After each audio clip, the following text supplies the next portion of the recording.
இயக்குனர் மிஷ்கின் வெர்சஸ் விஷால் ஓயாத பனிப்போர். மேடையில் அவன் பொறுக்கி பையன் சார், பொறுக்கி பையன் அப்படின்னு இயக்குனர் மிஷ்கின் நடிகர் விஷால திட்டுன சம்பவத்தை யாருமே மறந்திருக்க முடியாது.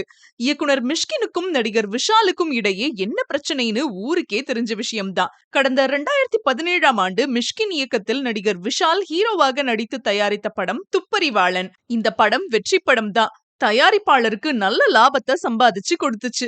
ரசிகர்களும் இந்த படத்தை பாராட்டி வரவேற்றாங்க.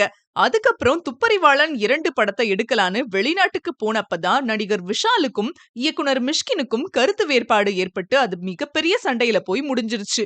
இரு தரப்பிலும் அடிதடி சண்டை நடந்ததாகவும் பேசிக்கிறாங்க. இதுலதான் இயக்குனர் மிஷ்கின் நடிகர் விஷாலுக்கு செக் ஒன்னும் வச்சிருக்காரு.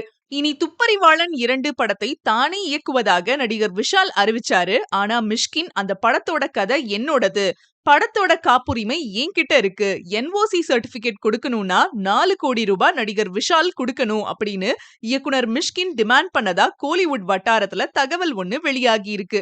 நடிகர் விஷாலோட விஷால் பிலிம் ஃபேக்டரி படம் தயாரிப்பு நிறுவனம் ஏற்கனவே கடும் பண நெருக்கடியில இருக்கு. இந்த நேரத்துல மிஷ்கின் ஒரு செக் வச்சிருக்காரு.